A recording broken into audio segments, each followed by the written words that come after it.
dando sequência à nossa introdução geral e explicação acerca da relação entre a Igreja e as Escrituras, à luz do documento do Concílio Vaticano II, Dei Verbo.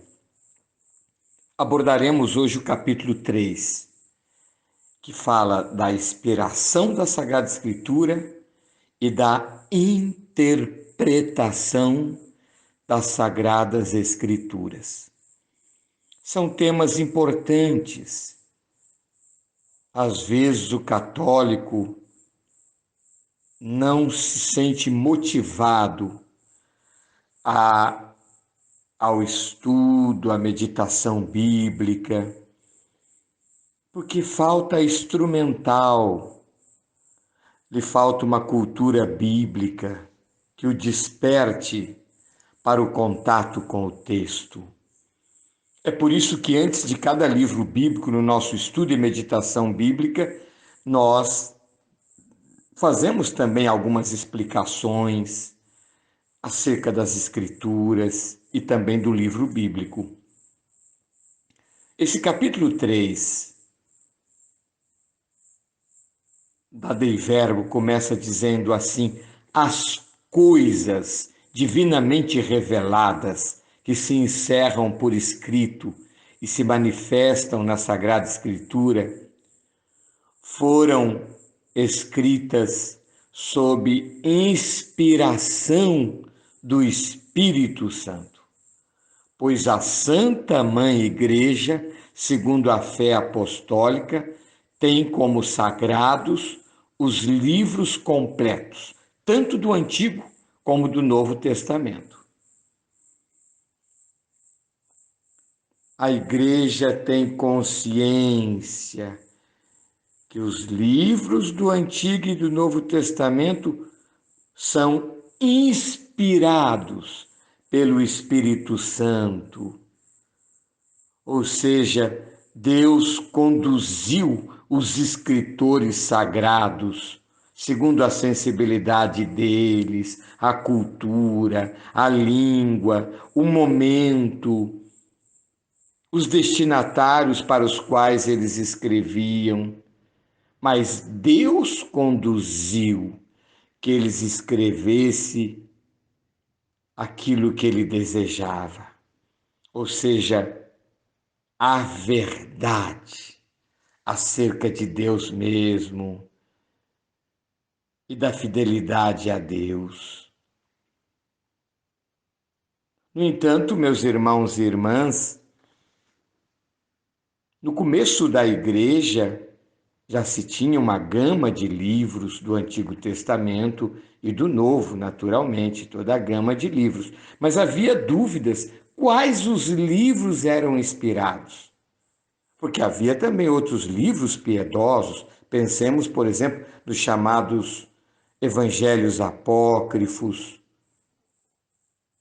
Então, a Igreja sentiu a necessidade de definir a lista de livros inspirados. O chamado cânon significa lista, o cânon bíblico. Isso se deu no Concílio de Hipona, no ano 393, quando a Igreja listou os livros inspirados, os livros que foram escritos com o carisma, o dom da inspiração bíblica.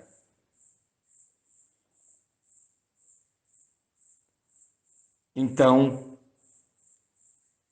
a Dei Verbo diz: deve-se professar que os livros da Escritura ensinam com certeza, fielmente e sem erro a verdade que Deus, em vista da nossa salvação, quis que fossem escritas nas Sagradas Escrituras.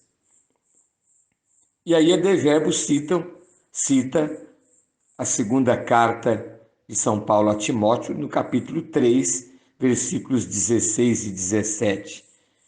Abre aspas.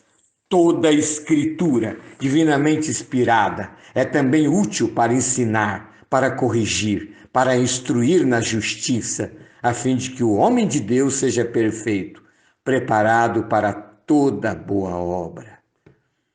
Toda a Escritura é inspirada.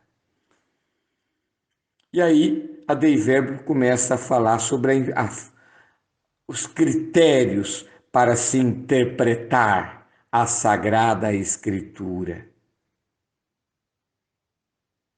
E uma primeira coisa que a Dei Verbo coloca é considerar os chamados gêneros literários, ou seja, os estilos de cada texto. Por exemplo, há os livros históricos, narrativos, há os livros proféticos no Antigo Testamento, há os livros sapienciais. No Novo Testamento temos os evangelhos, Atos dos Apóstolos, que são narrativos, temos as epístolas. É preciso considerar o estilo de cada escrito para entender bem a importância, então, dos chamados gêneros literários. Importante também procurar compreender a cultura daquele tempo, também a língua. Claro, aí são os teólogos, os biblistas, a importância da teologia bíblica ou da exegese bíblica, que procura entender bem os termos nas línguas bíblicas originais, o hebraico, o grego. E eles prestam esse serviço à igreja, tem a sua importância. Mas nós também podemos ter uma noção que pode ir nos ajudando. Nesse aspecto, a Dei Verbo coloca mais 2 critérios para interpretarmos a Bíblia. Um primeiro é a unidade de toda a Escritura. Nós não podemos isolar um texto do resto da Bíblia. Isso é chamado de analogia da fé. Fazer analogia com os outros textos, cruzar um texto com o outro, para não isolar. Também, claro, ler o texto dentro do contexto. Disse o seguinte: um texto fora do contexto vira pretexto. Não devemos cair no fundamentalismo bíblico, mas considerar os textos bíblicos em relação com o seu contexto, em relação com os outros textos. E um outro ponto que a Dei Verbo coloca é a tradição viva da igreja. Como a igreja leu certos textos, sobretudo os mais difíceis, como a igreja leu nesses 2000 anos. Eu me lembro do meu professor de Bíblia, de teologia bíblica, dizer: a igreja leu já e lê já há 2000 anos a Bíblia. E chega alguém agora e diz: não, agora eu estou entendendo. Inclusive interpreta textos diferentemente daquilo que sempre a igreja interpretou. Percebe? Então, lê nesse espírito da comunhão com a igreja, em comunhão com a igreja. Podemos interpretar a Escritura, somos chamados a interpretar. Deus nos deu a racionalidade para procurar entender os textos, claro, para que eles produzam frutos em nossa vida. Mas certos textos devemos analisar como a igreja sempre leu. Aí a importância do magistério da igreja, como eu já mencionei. A igreja não está acima das Escrituras, ela está a serviço da palavra de Deus. Mas é certo que ela também recebeu uma missão de interpretar corretamente as Sagradas Escrituras. Para isso, ela goza de uma assistência do Espírito Santo.